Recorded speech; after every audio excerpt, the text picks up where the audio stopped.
નમસ્કાર મિત્રો, હું છું જયેશ હિરપરા. કૃષિ મિત્ર ચેનલમાં આપનું હાર્દિક સ્વાગત છે. આજે વાત કરવાની છે કે તલ, મગ અને અડદમાં હાલની સમસ્યા અને તેનું નિવારણ. આમ જોઈએ તો કે તલ, મગ અને અડદ જે છે એ ચોમાસું અને ઉનાળુ પાક છે.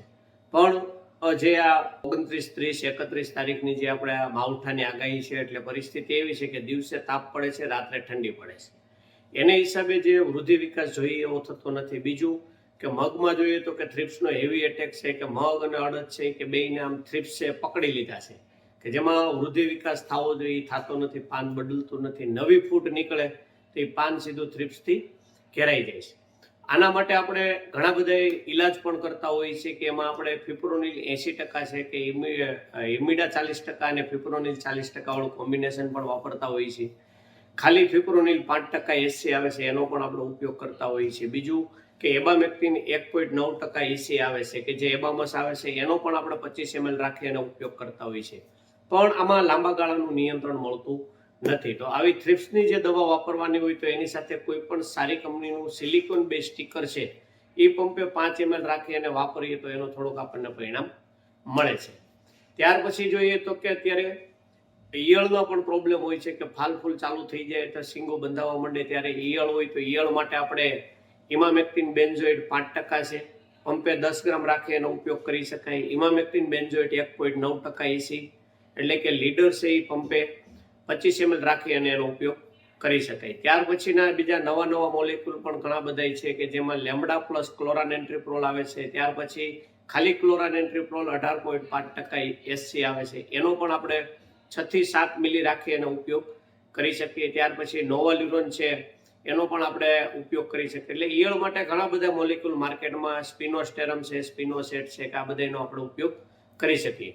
થ્રિપ્સ માટે જોઈએ તો જેમ મેં તમને કીધું, આ રનિંગ મોલેક્યુલ એ ઉપરાંત સિનવા છે, ગ્રેસિયા છે, કે આવા બધા હેવી મોલેક્યુલનો પણ આપણે ઉપયોગ એકાદ વખત કરવો પડે, કે જેનાથી આપણો પાક એમાં સુધરી જાય.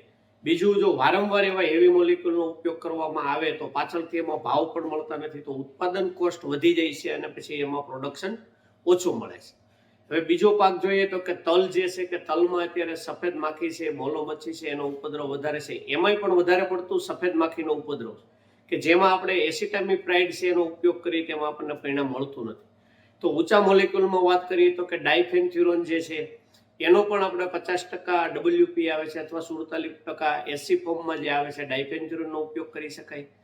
ત્યાર પછી બાયફેન્થ્રીન પ્લસ પાયરીપ્રોક્સિફેનનું જે કોમ્બિનેશન આવે છે, કે જેમ કે ધાકડ જે છે એ આપણે 20 થી 25 મિલી રાખી એનો ઉપયોગ કરીએ તો એમાં પણ સારું એવું પરિણામ મળે છે.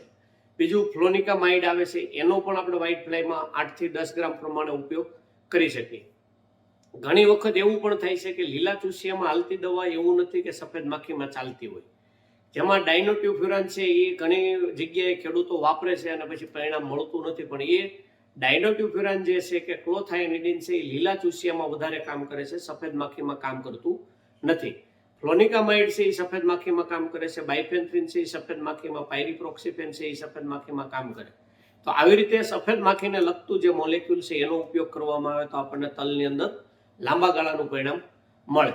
ત્યાર પછી જ્યારે બૈઠા બંધાવાનું થાય ત્યારે અત્યારે લશ્કરી ઈયળનો પણ પ્રોબ્લેમ છે. તો લશ્કરી ઈયળમાં જે મગ માટેની કે વાત કરી એ રીતે એમાં ઇમામેક્ટિન બેન્ઝોઇડ છે એનો ઉપયોગ કરી શકાય, ક્લોરાનેન્ટ્રીપ્રોલનો પણ ઉપયોગ કરી શકાય, નોવાલ્યુરોનનો પણ ઉપયોગ કરી શકાય. ઈયળ માટે પણ આવી રીતે સ્પિનોસ્ટેરમ છે, સ્પિનોસેટ છે, ઘણા બધા મોલેક્યુલ છે, એનો ઉપયોગ કરી અને આપણે પરિણામ મેળવી શકીએ.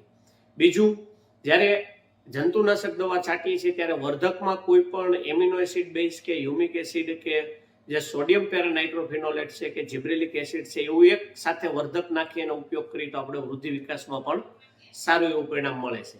જેમાં લેન્ટેના કરીને જે આવે છે, કે સોડિયમ પેરાનાઇટ્રોફિનોલેટ છે, પંપે 30-35 મિલી રાખી અને છંટકાવ કરવામાં આવે તો વૃદ્ધિ વિકાસ સારો થાય છે. જ્યારે ખાતરની પણ વાત કરતા હોઈએ છીએ, કે 12-1-0 છે એનો ઉપયોગ કરીએ તો વૃદ્ધિ વિકાસ થાય છે, પણ જંતુનાશકનું રિઝલ્ટ એમાં થોડું કપાય છે. બીજું, જે વાતાવરણની હિસાબે જે ફૂગના પ્રશ્ન હોય છે, કે જેમાં તલમાં ખાસ કરીને જોઈએ તો કે સુકારાનો પ્રશ્ન હોય છે, બીજો ફાઇટોપ્થોરા બ્લાઇટનો પ્રોબ્લેમ હોય છે. મગ અને અડદમાં ફ્યુઝેરિયમ ઓક્ઝિસ્પોરિયમ નામની સુકારાની ફૂગ હોય છે.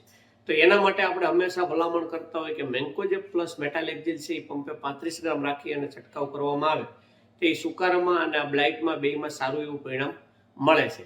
તો એક જંતુનાશક છે, એક ફૂગનાશક છે અને એક વર્ધક છે. આવી રીતે 3 વસ્તુ મિક્સ કરી અને છંટકાવ કરવામાં આવે તેમાં પરિણામ સારું મળે છે. બીજું કે થ્રિપ્સ માટે જ્યારે મગમાં વાત થાય છે ત્યારે એમાં મોલેક્યુલ પણ અવારનવાર બદલવું જરૂરી છે. કેમ કે એકવાર આપણે ઇમિડા પ્લસ ફિપ્રો વાપર્યું છે, એકવાર એબામેક્ટિન વાપર્યું છે, એકવાર ઇથિયોન સાયપર વાપરીએ, તો આવી રીતે અલગ અલગ મોલેક્યુલ વાપરશું તો જ આપણને પરિણામ મળશે. જો ઊંચા એક ધારા મોલેક્યુલ વાપરશું તો મેં શરૂઆતમાં કીધું એમ કોસ્ટ પણ વધી જાય, ખર્ચ પણ વધી જશે. એને નિયંત્રણ કરવા માટે આપણે પ્રોફેનોસાયપર છે, ઇથિયોન સાયપર છે, એવું હલકા ભારે મોલેક્યુલ લઈ અને છંટકાવ કરવો પડશે. તો આવી રીતે વિશેષ માહિતી જો જોતી હોય તો આપણે ડિસ્પ્લે ઉપર જે નંબર બતાવવામાં આવ્યો છે એની ઉપર તમે પાકના ફોટા મોકલી વોટ્સએપ કરી અને તમે ફોન કરીને વિશેષ માહિતી પણ મેળવી શકો છો. જો આ વિડીયો સારો લાગ્યો હોય તો અમારી ચેનલ સાથે જોડાયેલા રહો અને અન્ય ગ્રુપમાં શેર કરો. નમસ્કાર.